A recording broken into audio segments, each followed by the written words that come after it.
Ladies and gentlemen, welcome in and welcome back to the WTP Sports Podcast. I got my main man, the legendary Ohio native, Mr. Robert Brown. How you doing this morning, my man? Man, I'm doing fantastic on this Saturday morning, ready to get into everything that Saturday has to offer for us today. We got our fantasy football draft today. We're going to dethrone my man post game, who was our national champion last year or our champion last year. Yeah, I'm excited about the fantasy football draft for sure, man. It's like and so it begins. You know what I mean? Like, another title defense for me, and I'm definitely looking forward to drafting with you guys later on today.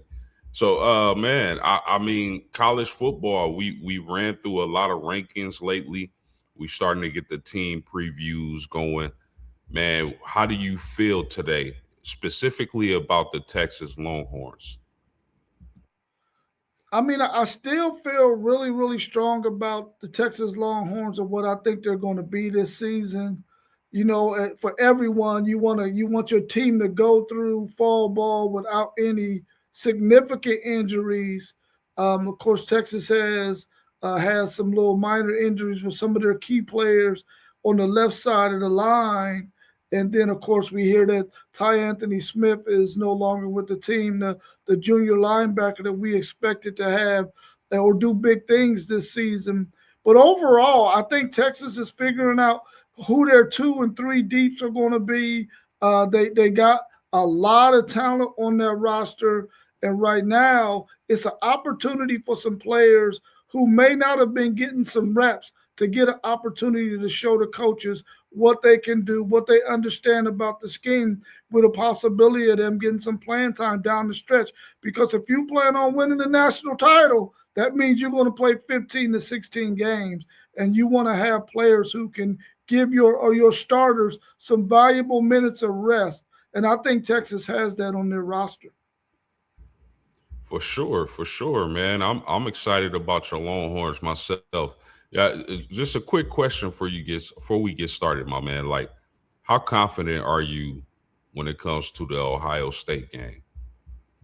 I'm ultra confident because the thing that you know about the history of Steve Sarkisian is whenever he has a quarterback that has been in his system for a second year and they play in that game like you seen a couple of years ago against Alabama, they fare really, really well in those games. And I think Arch Manning being his second year in the system at home at that, I think they're going to be play really, really well. I think Ohio State is still going to be trying to figure out some things defensively with all the talent that they lost on that defensive side of the ball. And I think they still have question marks on that offensive line. And they're going to be going against one of the better defensive lines in the country. I'm ultra confident that Texas can win that game. It will be a really, really good game, but I feel like Texas is at least a 3-point winner in that thing on September the 12th. No doubt about that, man. Shout out to Leonard Phil in the trap, or excuse me, in the chat. I'm thinking about fantasy football, man. He said yes, so right. So he agrees with you heavy on that right there, brother.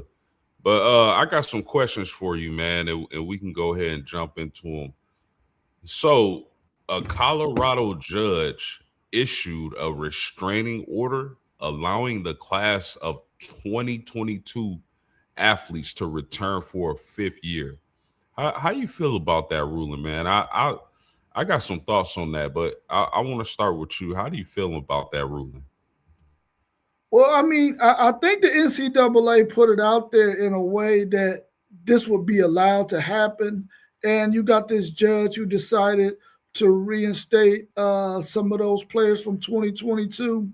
I feel like this: if there are players who did not get drafted, did not sign a contract to teams in the NFL, and they want to come back. In a sense, I feel like, hey man, let these young people make some more money so that they can help because they probably don't have a future in football after this point. But then on the other side, I'm thinking about the kids who are already there, who have been fighting all fall camp to solidify themselves at the position that this player might be coming back to. So all in all, I hope that I don't like the rule. I'm going to say that I don't like it. You had an opportunity to go to the NFL. You didn't make it. Go ahead and do whatever you got your degree in, if you got one, or find you a path somewhere else. I don't like it. I'm on to say that those guys need to go on and live their lives and leave this football thing alone. Unless you're gonna go to the Canadian League, you can go do that. Do it, see, one of the things that bothers me about the ruling is the timing of it. School starts Monday. Training, we've been through training camp, fall camp. People are battling for positions, like you mentioned. It's the timing of it. The timing of it just doesn't sit right to me. It just comes off as stupid. I'm trying to think back, and I'm like, man, when did this start? Because maybe if this started sometime around the national champion or after the national championship game, maybe I feel a little better about it. I don't know if I like this, man. I just don't. These guys have not been. Some of them are in NFL training camps and are trying to come back to college football. Some of them have been doing whatever the case may be. The timing of the decision is what bothers me the most. I just don't see, it's not a good situation for a lot of these kids, a lot of these athletes who have gotten to whatever they've gotten into, whether it be the NFL, whether it be having a job, and you just can come back to school, hop in the transfer portal. So I don't, the timing of it, if I gotta say, bothers me the most. How about you? Yeah, I mean, I like the timing that you just mentioned. I'm going to give another time and let me know what you think about this, because I really do believe that the timing that they did this, it was horrible for sure. But I mean, I think there should be something in the writing where if you don't get drafted and you're an unrestricted free agent and the team does not sign you, then you got a fifth year that you can get, you can go back to your school and you can be there for spring quarter or whatever, and go through spring. I mean, not spring, but summer uh, uh, session, and do summer conditioning and all of that stuff, and be back with your team. If it doesn't work out for you for the NFL, but the minute you touch an NFL field and you doing OTAs and all that, and you sign the contract, I think that should be it for you. But like I was saying earlier, if it's a situation where the draft happens, you don't get selected where you want to, you should have an option to go back to school and be there for the summertime. And then that'll, you can be with that team all through fall ball and all that stuff. I would like that timetable as well. I like yours even better, but I like that timetable as a solution too. Yeah, bro, that's kind of absurd to me. Like, you on a practice field for an NFL team, maybe trying to make a team, maybe trying to solidify your place on the depth chart, maybe make the team, whatever the case may be, man. And you look at your phone and a judge reinstates you, and it's like, okay, y'all, I'm going back to college football. Yeah, it's crazy, man. That doesn't make any sense to me, man. And we would love to get y'all thoughts on this situation in the chat. If you're in the chat, let us know what you thought about this. But one particular player I want to talk about is Tommy Castellanos, former Florida State quarterback, former Boston College quarterback. He enters the transfer portal, and word on the street is, Rob, Texas Tech is the favorite to land him. Now, if he transfers to Tech, and um the situation at quarterback with Brandon Sorsby leaving, could you see Tommy Castellanos actually winning this quarterback one job at Texas Tech? Man, he could possibly win the job. That I will say that he's talented enough to possibly win the job. But if I'm Texas Tech, dude, you just went through the whole Brendan Sorsby thing at quarterback. Why would you invite another situation at quarterback in a room that already got two guys who are battling for that starting position?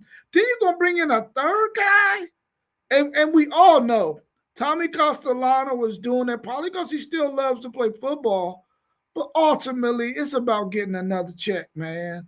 Being able to go to a university that we know got some serious dollars and cents that are going to give you another bag of money, man. And I really feel like Texas Tech should not even be entertaining this, but it sounds like they are. I don't think he's going to win the position because I think the reality is the quarterbacks that they have already on that roster, already been in that system, are more suited to go ahead and start this season than Tommy Castellano is. He had some bright spots last year, but ultimately he wasn't what Florida State needed. They probably should have went in a different direction. It got a younger player some more playing time because they weren't playing well at all last year. For sure, man. Shout out to Andres Mogul. We appreciate you being here, homie. And shout out to another living legend. This one from the good city of South Bend, Indiana. Mr. Wiz, my pop. How you doing this morning, Pop? Hope all is well. Yeah, Rob, I is can he beat out Will Hammond? Is the question for me. How is he in football shape? I never was like blown away by Tommy Castellanos. I do believe he brings like a Russian element to the quarterback position that could benefit Texas Tech as they try to make the college football playoffs again, possibly even win the Big 12. We know that defense is going to be lights out. But it's just interesting, man, because for you to for the news to break that Texas Tech is the favorite to land Tommy Castellanos, that means there's been communication between Texas Tech and Tommy Castellanos and his representatives, right? So are they is Texas Tech confident in Will Hammond? That's what pops up in my head. Like, are they confident in their quarterback room? Do they think Tommy Castellanos could take this team further? I don't know. Let us know what you think in the chat because that's very interesting to me. I wasn't the highest on Tommy Castellanos. He has some good games, but all in all, I don't think he's one of the better quarterbacks and available. But we'll see what happens, man. You got any closing thoughts on Tommy Castellanos to Texas Tech? Go get your job, bro. Go get your job. Or start a business. Either or. That is crazy, man. That's really interesting. That's something I got my eye on because that could shift the Texas Tech or the Texas Tech BYU Houston in that Big 12 league, depending on what happens at the quarterback position. Let's talk about an SEC guy, Diego Pavia. I think he was in college for 7 years. Was it 7 years? I know he was in the class of 2020, 6 or 7 years, whatever case may be. But does he have a good case to come back to college football? And would you want to see him come back to college football? I'm gonna say he does not have a good case, but when you look at this ruling, yeah, he has a good case. I do not want to see him get back in college football. I think that thing is done. Like you said, he's been there 7 years or at least six, and he got the COVID year. So that already gave him an extra year. He's already been in college long enough to where he's done all that he could possibly do for NFL scouts to be able to see what kind of talent he is. He's probably not an NFL caliber quarterback. He need to also go ahead and go on to the next chapter in his life. We really loved what he did at Vanderbilt. We got those memories, but it's time to move on from that. And I think Diego Pavia should go ahead and leave that alone. I know all these young people want to go ahead and try to get as much of that bag as they can. if it's possible, yes, he should petition to get another year because you got an opportunity to go chase some money. But all in all, I think the ruling should be no on Diego Pavia. Now, see, Rob, I agree. I think the ruling should be no, absolutely not. But do you think they will say no? Because these lawsuits is crazy in college football, man. Like these guys are having lawsuits and then they're ruling in their favor. So I mean I don't put it past the judicial system to let a guy like Diego Pavia have another swing at college football. Do you think the judicial system is going to side with Diego Pavia on this? I think there's enough evidence for them to say, no, Diego, you've exhausted your eligibility. Because if you look at the history of Diego Pavia going up against the NCAA, there's enough evidence there to say, man, you done wore out your eligibility. And I think they'll rule in favor of the NCAA to say, no, Diego, you ran out of eligibility. You can no longer play college football. See here, I agree with you. I agree with that 100%. I don't even think he should be thinking about coming back to play. I know he was cut by the Baltimore Ravens. Hopefully, he gets another opportunity to make a roster or a practice squad, whatever the case may be. But one of the things I've heard they're trying to do in his case is I played years at junior college. So that shouldn't count towards my eligibility. Do you think that's like something where he can, a little crack in the armor where he can get back in, or do you think they're going to throw it out ultimately? I think ultimately they're gonna throw it out. Like I said earlier, just too much. There's already too much evidence there. There's already too much that they've been through with Diego Pavia. Obviously, they're not gonna go back on their decision. In my opinion, I think the courts probably has something to do with him trying to get it before the NFL draft, and it didn't happen. So I think they're going to side with whatever the decision was that forced him to go ahead and declare for the NFL draft. They're going to go that way. I don't think they're going to mess with that. It's too muddy. Yeah, definitely for sure. Shout out to the living legend, the West Side living legend from South Bend. He says it's getting crazy. Like the legend says, go get a job. He also says cut early. CFL may be his ride. Yeah, man, I don't want to see it, but I wouldn't be surprised if he found a way to get back into college football. I hope that doesn't happen. I think he needs to move on, man. He gonna be 35 playing quarterback in college football, man, if they let this stuff continue.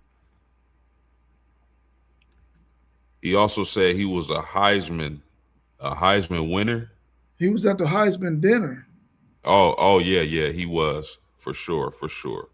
For sure. Like his game, I definitely think he's a college football quarterback. I don't know about NFL, but I mean, at some point, man, it's just time to move on. You can't be at college forever playing football. So, Mr. Brown, one of your rivals, Oklahoma, Brent Venables, he signs a new 6-year deal to stay with the Sooners. And I don't know what to think about this because I like Brent Venables, but I don't think he's been great at Oklahoma. He had a good year last year. I don't know if he's going to be able to meet expectations. If you were Oklahoma, would you have signed Brent Venables to this new 6-year deal contract? I would not. They already gave him one extension. Okay, that one extension, we're into it probably right now. This one is going to go to 2031. Why would you do that when he hasn't shown you that he's going to be able to win the freaking SEC championship game or even be in it? I really feel like when you look at Oklahoma and you look at what is in the SEC, Do we really feel like they're ever going to be able to out recruit or out portal Georgia, Texas, Texas A&M?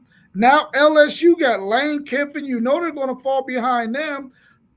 Alabama. I mean, I just feel like, and even though they got Alabama last year during the regular season, then they lost to them in the playoffs. I really don't feel like it was warranted for them to give him another extension. I really feel like you put yourself in a bind. Now, I understand that you want to have stability there for players who are looking at your program. But to me, it's Oklahoma. You're always going to be able to get some recruits. Now, it's going to be a little tougher now that Texas Tech is some good. Texas A&M is playing really good. Texas is playing good. You got LSU all in that same corridor who are vying for some of those talented players, not to mention people on the outside like Notre Dame and Ohio State. But I just feel like he's not going to be able to compete with those other coaches and what they're doing. So why give him an extension? And the reality is, there's other coaches out there that are up and coming that if he doesn't do the job, that are going to be good candidates for Oklahoma to get who could possibly do an even better job than Venables does. His defenses have been unbelievable, but he hasn't been able to marriage that offense with his defense, which has been his Achilles heel. Now, of course, the year he had Dylan Gabriel, they beat Texas in that game, and they were okay. But I don't think that they should have gave him an extension. Not yet. He hasn't proven that he deserves an extension. At least not that second one. I agree. Shout out to the legend. He said he will be fired and they will buy him out. He can't win in that SEC. When when I look at Brent Venables and his with his tenure at Oklahoma, it looks very Brian Kelly-ish. That this is something Brian Kelly would do. 6-7 in 2022, 10-3 in 23, 6-7 in 24, and then last season he's 10-3. I mean, it's mediocre. It's mediocre at best. And I like Brent Venables. I think he's a good coach. I don't know if I can call him a great coach. His defenses normally are awesome, but I just think teams are jumping the gun because, and we'll get to this, so I don't want to talk about it, but I just don't understand. Like, is he? I agree with you 100%, Rob. Is he going to out recruit these other SEC teams? What was it that triggered the administration to say, okay, Brent, we love what you're doing. We're going to sign you to another contract. Like, I don't get that part, because if you were going to do this, I would want to see what kind of team and how he fared this current season before I ponied up on him. But that's just my thoughts on it. I mean, I can't blame the man for the job security, right? Right. Yeah. Yeah. Yeah. But speaking on that, does this mean Oklahoma will not part ways with Venables if he has a bad year this upcoming season? I mean, I really feel like they put themselves in a bad position now because now the buyout is going to be even more because you extended this guy. I don't think that they will fire him after this year because I think they got all their marbles in the bag on this one. But I think after this year, though, the closer they get to 2031, the more likely it is that he'll get fired if he doesn't perform well. But I think they want to get as close as possible to 2031. So I don't see him getting fired after this year. If they have a bad season, I don't see it. What if they start 2-5? There will be a whole lot of murmuring for his head. Like I said, they just put themselves in a bad position. And you talked about timing earlier, and this is the worst timing that you was talking about. That was some horrible timing. It's 2-5. Listen, 2-5, and you lose to Texas again? Maybe so. Maybe so. Yeah, that Red River is crazy. Man, shout out to the legend in the chat. He said Kelly was way better. Kelly got us there. I mean, yeah, if you look at it like that, Kelly did get us to the national championship game. My question to you on that, Pop, is should we have been in that game? I don't know. I'm not sure we should have made it to that national champion. We made it, and I'm happy, but we had no business on the field against Alabama that year. So, um, speaking of coaches, Mr. Brown, can you see any head coaches a la a James Franklin or Brian Kelly being fired early to mid season this upcoming year? Yeah, two names come to my mind right off the bat. Norvell at Florida State.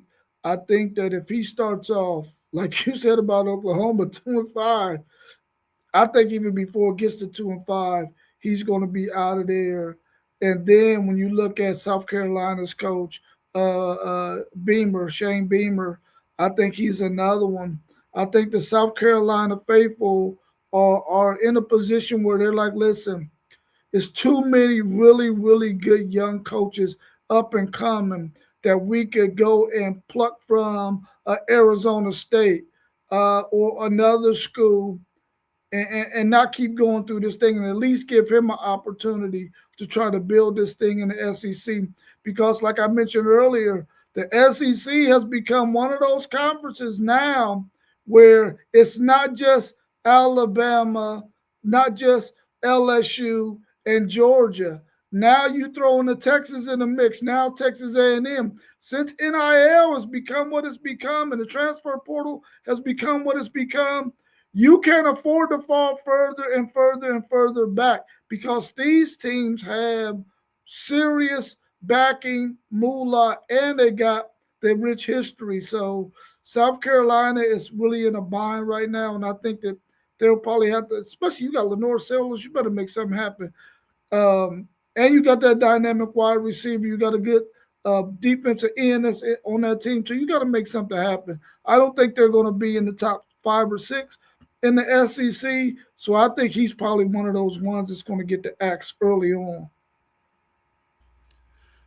Let me ask you this, man. It's a few coaches, excuse me, that I think are kind of on the hot seat coming into the football season. From a scale of 1 to 10, 10 being the hottest, I want you to tell me how hot their seat is. Mike Norvell, scale of 1 to 10. No, it's 10. It's 10. He on fire, huh? He's on fire, yes. How about Lincoln Riley? Oh, Lincoln Riley has got to at least be a 7, possibly even an 8. Do you think he has to make the college football playoffs to keep his job? I'm a firm believer when you bring in a former head coach and a defensive mind like Gary Patterson, and you do not make the college football players now they're in a really tough conference, but he has to make the college football playoffs, man. Otherwise, bro, it's really gonna be hot. Because the reality is, they're not complaining about his offense; it's his defense. And the murmuring I'm hearing is because he doesn't practice well defensively, and he doesn't give his defensive coaches the leeway to teach the defense like they need to be taught. Bro, this all I'm gonna say about Lincoln Riley. They played Notre Dame last year in South Bend in the rain, bad weather conditions, and they were playing two high safeties against Jeremiah Love and Jadarian Price, bro. Unbelievable. My pop give him a 6. How about Dave Aranda? Ooh, Dave Renner got to be at least a 9. Listen, he all his chips is pushed into the middle of the poker table on DJ Lagway, bro. It's got to be a 9. 100%. 100%. Bill Belichick. Ooh, it's North Carolina though. You know what I'm saying? North Carolina ain't never gonna be no football school. And you got a big name like Bill Belichick. You probably don't. I'm gonna say five, five for Belichick. 5 for Bill. Okay, how about Luke Fickle? Oh, Fickle, that's a good one. I thought Luke Fickle should have been fired. I'm gonna say 9 on Luke Fickle. And it's Deion not gonna Sanders. be easy for them either because they got a day in the Big Ten and they got a schedule that's not gonna be the easiest. A lot of people think the reason why Luke Fickle was so successful at Cincinnati was because of his coordinators, being Yeah, Marcus yeah. Freeman, Mike Denbrock. A lot of people think that's the reason why he was so successful, and it makes sense because obviously he doesn't have those coordinators anymore. How about Deion Sanders, prime time? Man, Dion. I'm gonna be honest with you, man, and I like Deion Sanders. He's never going to be able to be what he needs to be at Colorado. They don't probably don't want to fire him because of the name and the brand, but he's not producing the results on the field. I think he's about an 8 or 9 as well. Really? So that's Yeah, pretty hot. yeah, that's I pretty don't. high. I don't think as long as he doesn't go out and win 2 or 3 games, I don't think they want to fire him, Rob. I honestly I, don't.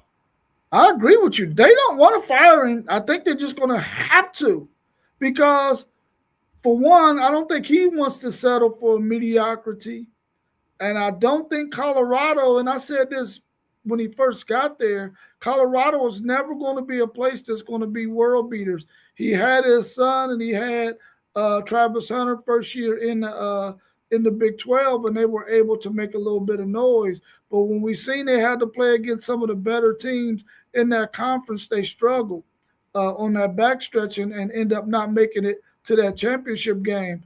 And I think the writing is on the wall for Colorado.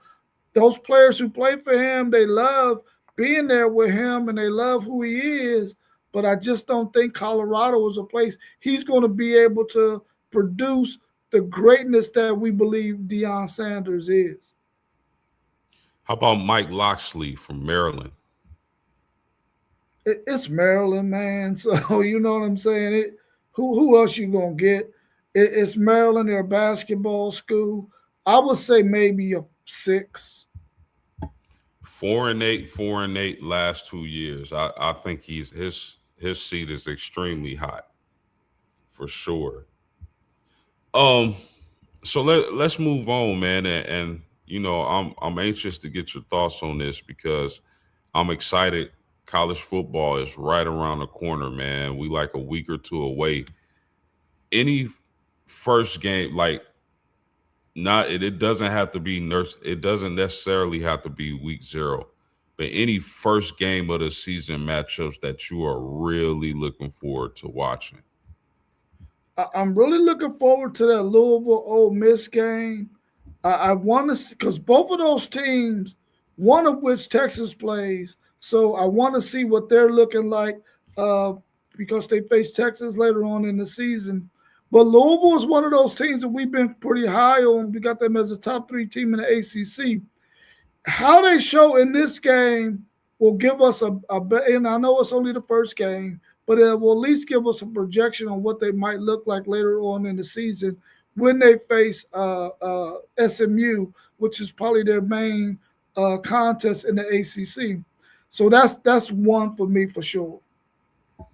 Yeah, I thought that was the best, first game of the matchup in college football. I'm anxious to see these Louisville Cardinals, Lincoln Kingholes in particular, because I feel like if he can figure it out and really run the Browns offense, I think the Louisville team can be a playoff team. I really do.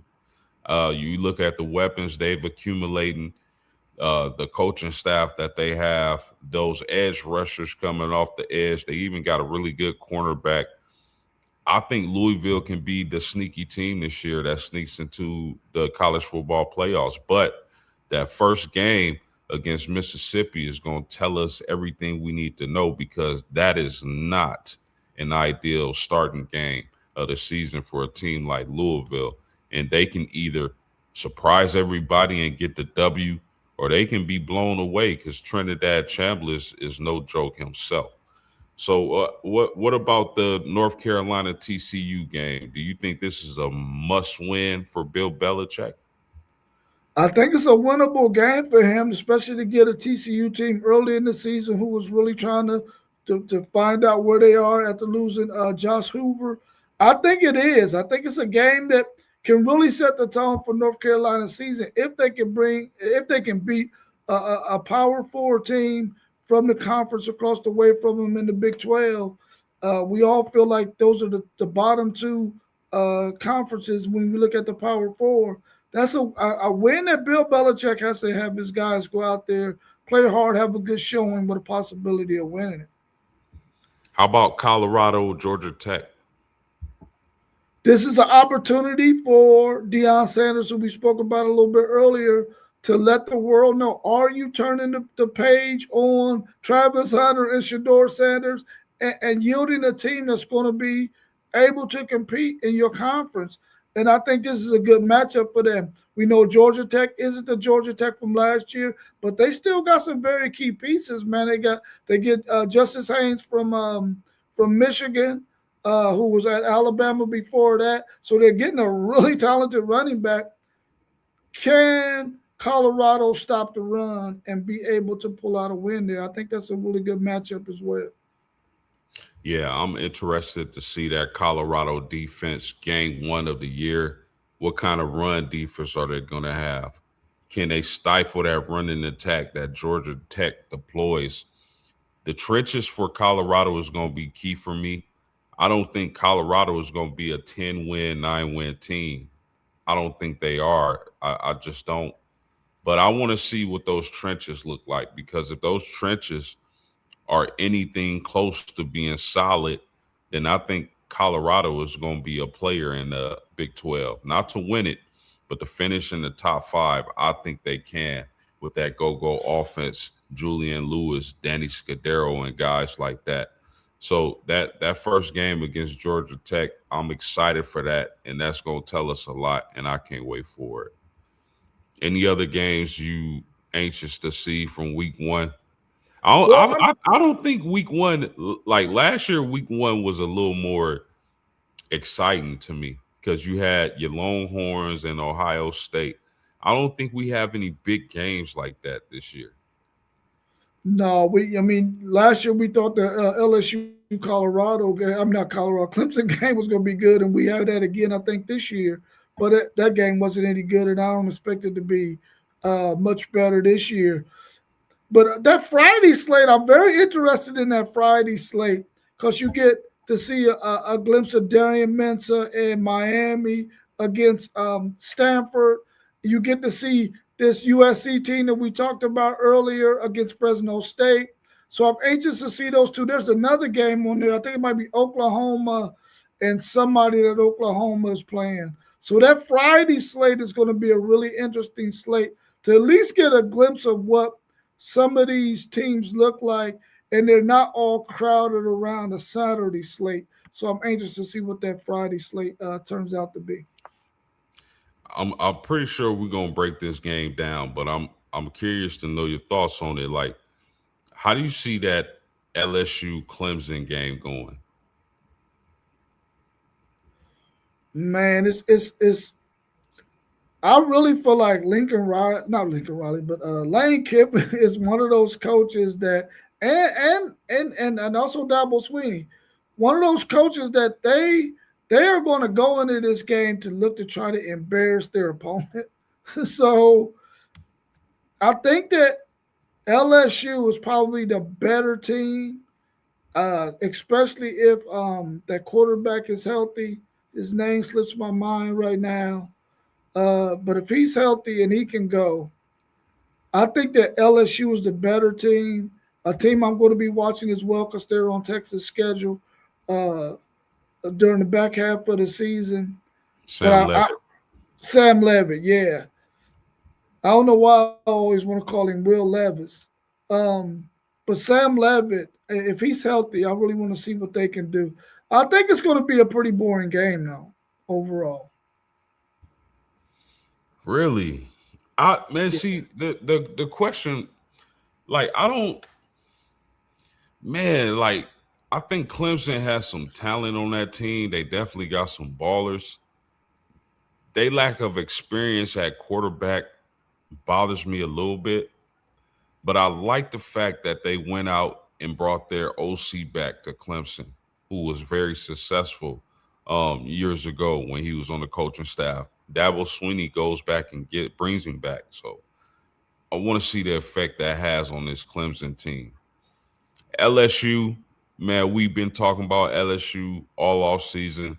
We know the kind of talent they were able to accumulate and keep on that team. Lane Kiffin, Charlie Weiss comes over from Mississippi. I want to say this is the most interesting matchup, first game of the season. I really do because you just don't know what you're getting from those two teams. Is LSU going to be the juggernaut like their talent suggests? And what is Clemson? We just don't know what Clemson is, Rob. Yeah. So you got any closing thoughts on that matchup? I hope they give us a good showing because I'm going to tune in for at least a little bit to see what it's looking like. For sure, for sure. So I I know we had a show on this. I believe Mossberg had a show on this, but I wanted to ask you because as time changes, maybe our opinion changes on certain things. But are there any under the radar quarterbacks that you think is going to jump off this year, a la Trinidad Chambliss? Nobody's seen Trinidad coming. Do you see any quarterbacks like that in college football? Well, I don't know about Trinidad being like Trinidad Chambers, but a quarterback that I'm gonna have my eye on this season comes from that group of five set of teams when you talk about Owen McCown over there at UTSA. UTSA, I feel like it's going to be one of those group of five teams that we talked about Louisville possibly getting that spot. We talked about Boise State possibly getting that spot. I think you see UTSA as another one. And when you think about Owen McCown at UTSA, he started his career at Colorado. He's been at UTSA for the last 3 years. He's thrown for over 10,000 yards. And in his last two seasons, he had 25 touchdowns and 30 touchdowns to only, I think, 5 and 7 interceptions. I really feel like this guy can really take the next step for UTSA and really show NFL scouts and have UTSA in a position because they play a really good schedule. They play some good competition early in the season that's going to help them when they get into conference play. So I'm going to be watching him really closely, man. I mean, you throw for 10,000 yards. Now, granted, he's already played 4 years and got playing time in each of those 4 years.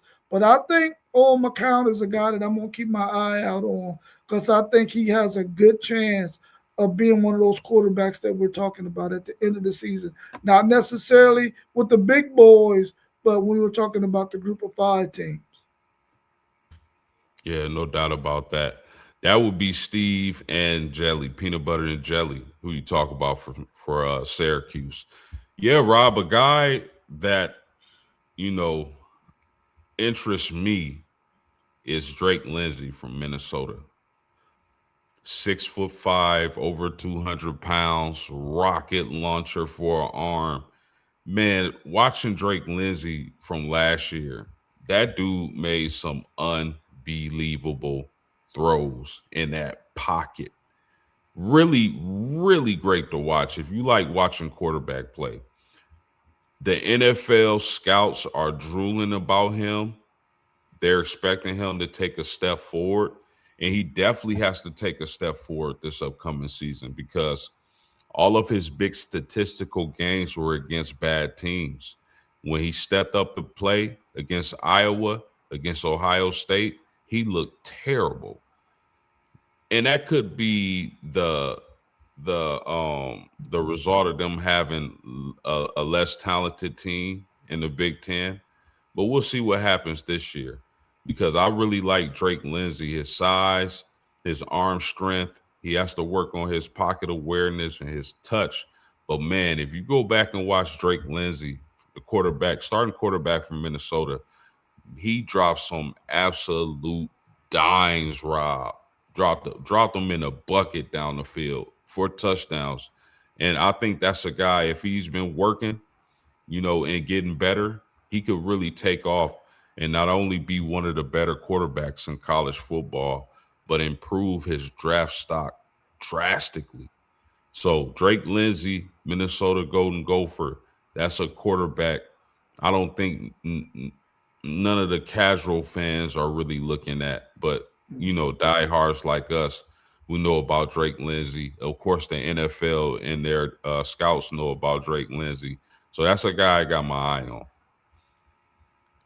You got anything else, my man?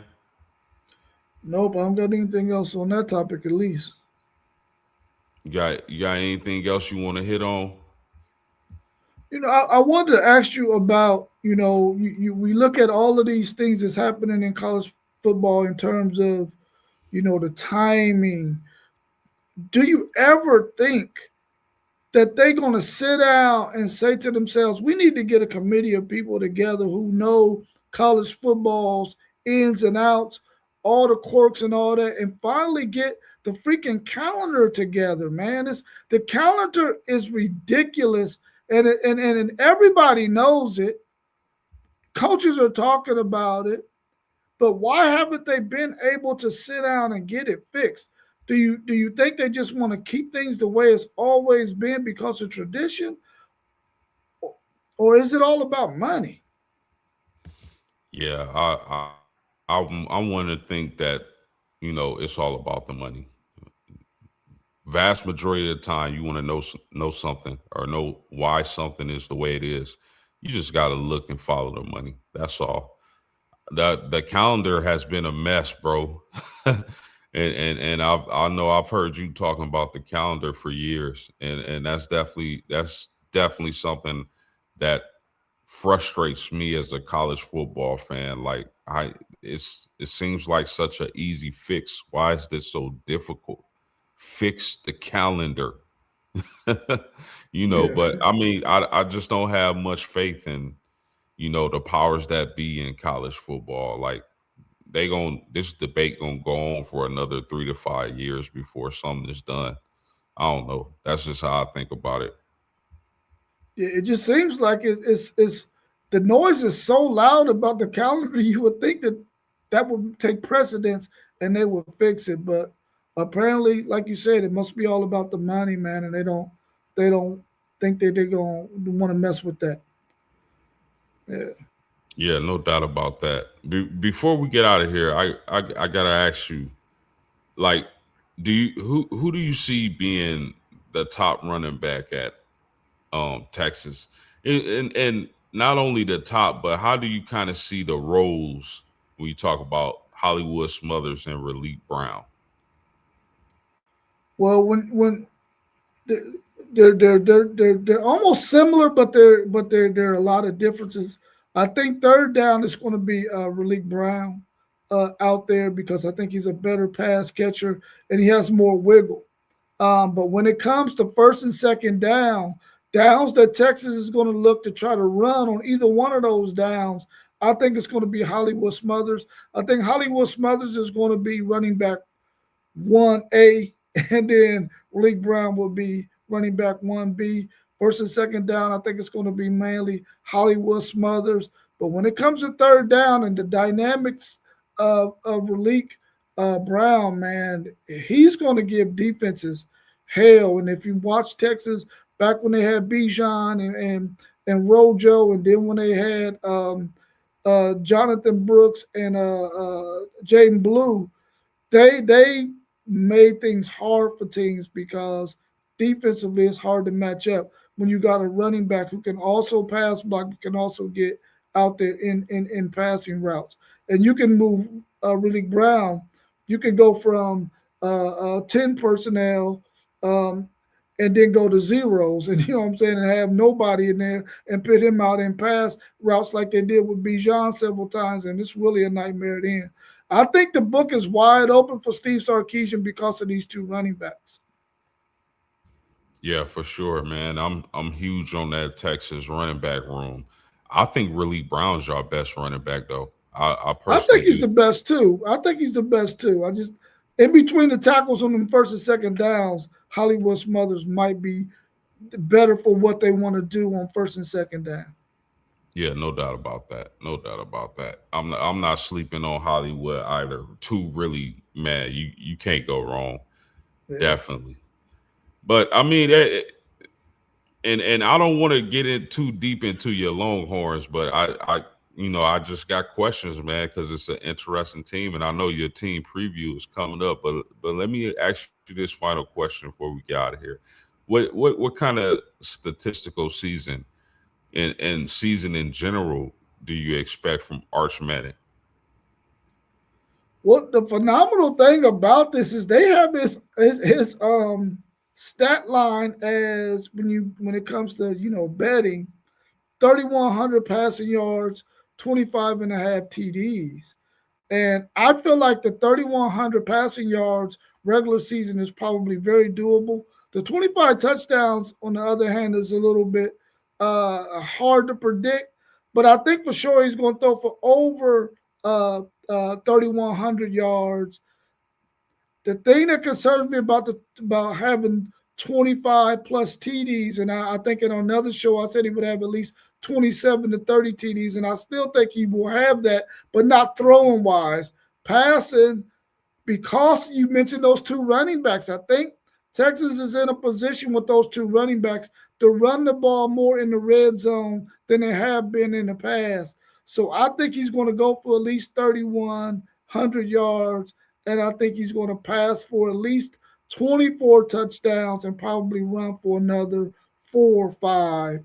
Um, the thing that I think he's going to really improve on is early on in the season, he won't have those interceptions, even though he did throw two in their scrimmage last week. I think he's just facing some really, really talented guys out there. And we got to remember, he's coming off of that foot injury where he didn't have any spring practice. So he's been trying to catch up with his wide receivers during the off time to try to get for them to jail. But I think he'll have at least 24 passing TDs and at least another 4 or 5 rushing TDs. He'll probably pass for about 68% completion percentage, and he'll probably have somewhere around 300 yards rushing. I think those are that's a little conservative, Mister Brown. It Those are a be, little. only because of those running backs, bro. Only because of those running backs. So you don't believe Arch Manning will be a Heisman candidate? He's going to be a Heisman candidate because of the fact that Texas will probably be winning a lot of games and the fact that he's Arch Manning. You know, we seen a Heisman Trophy winner last year had stats that were probably the worst quarterback stats we've ever seen in the history of the Heisman, and he won it. I just think that there's so many talented weapons around him, and because of that running back room, man, they're not going to put as much on Arch Manning as we seen put on him last year. And he'll just be able to go out there and become a really efficient quarterback, which is probably better for him anyway than it's have to listen every week them talking about him being the front runner for the Heisman. Yeah, I see. I think the only thing I think is going to be higher than you're predicting is his passing touchdowns, and the reason why is because when you got a big body receiver like Coleman, and we talked about the running backs who defenses have to account for on every down, passing or running. I think that's going to open up a lot of opportunities to for those wide receivers, especially in the red zone. Yeah, that dude has unless he's going up against guys like Leonard Moore, Coleman is a matchup nightmare for just about everybody. And I know we talked about this probably months back, but if there's any receiver in the country who can challenge Jeremiah Smith outside of Tony from Miami for WR1 on the season, it's Cam Coleman. That dude's a freak of nature, and I'm excited to see him. You got Yeah, anything on that? No? I really like Cam Coleman too, and this is the thing, man, and I'm probably am thinking a little bit too conservative because when you think about Steve Sarkisian and what he really wants to do, he really wants to do what you've seen him do with Devontae Smith and them back when they won that national championship game, man. When they had the quarterback that sat on the bench for a long time and he finally got his chance to play. His name escapes me right now.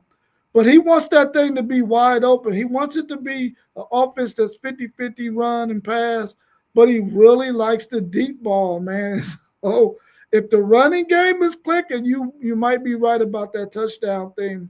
I just hope that when they get to the red zone, they're able to run the football as opposed to having to look to pass it because the offensive line isn't opening up holes for and running lanes for the running backs. But I probably am being a little bit too conservative. I really like Cam Coleman. Ryan Wingo has been catching the ball really well. Emmett Mosley, I like that threesome. But then there's some guys behind them that we're going to be really impressed with. And normally Steve Sarkisian doesn't open up the wide receiver room in that circle of trust to a lot of guys, but I think there's at least six guys that we're going to get to see really play a lot of football if they stay healthy. Especially when you start about Sterling Bocarter is going to get some run. Jermaine Bishop is going to get some run. Dylan McCutcheon is going to get some run. And if Lockett can get healthy and stay healthy, him and McCutcheon, I think that those two can get an opportunity to get some touches as well. Yeah, man. Texas is, man, one of the more interesting teams in college football. I can't wait to see, what Steve Sarkisian has in store for the people and the fans in Austin. Shout out to Time, man. How you doing, brother? We appreciate you being on with us this morning. He said if things go right for Arch Manning, he should have one of the best seasons. I agree with that 100%. And you know what, Time, man? We about to get out of here, but if you ever want to cook, let me know, man, or let us know, man. We shoot you the link, man. We'd love to have you up here with us cooking, because we know you have a lot of college football knowledge, a lot of football knowledge, period. So if you ever want to cook with the homies, man, let us know. And I don't have anything else, Mr. Brown. You got anything else before we get out of here? I don't have anything else. He said, "You sound real concerned. Are you a fan of the Texas Longhorns?" Because most people that sound conservative are fans. I mean, I'm yeah, I'm a huge Texas Longhorns fan for 50 years. You know what I mean? Since I was 7 years old, seeing Earl Campbell play back in the days. For me, I don't want to sound like some of my Ohio State buddies, man. It feel like my team is invincible, and I don't know if you're a Ohio State fan or not, but some of my Ohio State fans, man, they feel like their stuff don't stink, you know, and I Yeah. don't want to sound like that. You gonna know exactly what we're talking about because you're doing a team preview with the Ohio State guys tomorrow morning. So, but Ty, you read my mind because that's what I was thinking. Like, Mr. Brown don't want to take it there because he wants his team to do well, and they got the pieces to do well. So, I understand what angle he looking at it from, but I think that Arch Manning and those guys are going to cook. And he also said, "There we go. There we go. Say what you feel. They have an opportunity to win the national championship, sir." I seen her show play too. My favorite running back played at Georgia, Terrell Owens. Yeah, I mean, I'm a Notre Dame guy, but here's the thing for me, and this is where I kind of feel Rob at. If I feel like Notre Dame has the best team, I'm gonna say Notre Dame has the best team. If I feel like Notre Dame is middle of the pack, I'm gonna say Notre Dame is middle of the pack. If I feel like Notre Dame sucks, I'm gonna say Notre Dame sucks. So that's a lot of people think, just because you feel like your team, they'll call homerism because you feel like your team got a really good shot at winning the national championship. That's not how I do it though. Like I really feel like Notre Dame has the best team in the country.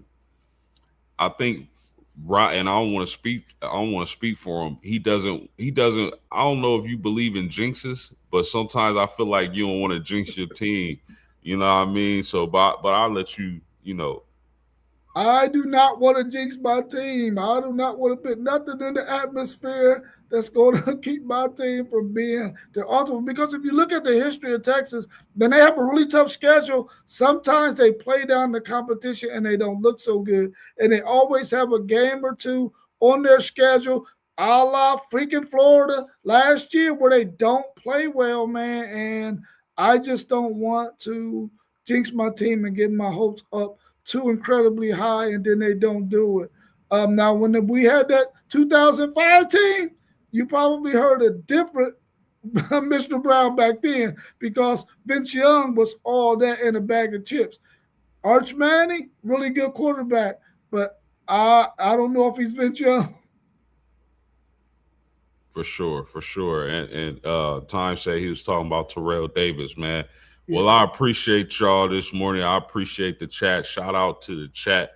One last thing. He said my he played when my pops told me you talked all the trash when you have a great team because the Lord has it already written. There's a chance they can win. There's a chance they can lose. I 100% agree with that. But man, we appreciate the chat. We appreciate everybody tuning in, smashing that like button, subscribing. I appreciate the legendary Mr. Brown for joining me this morning. You can check us tomorrow morning at 9 a.m. Eastern Standard Time. Mr. Brown is going to be reviewing the Ohio State Buckeyes and their season preview. And anything else before we get out of here? No. All right, man. As we always do, we out of here. Peace.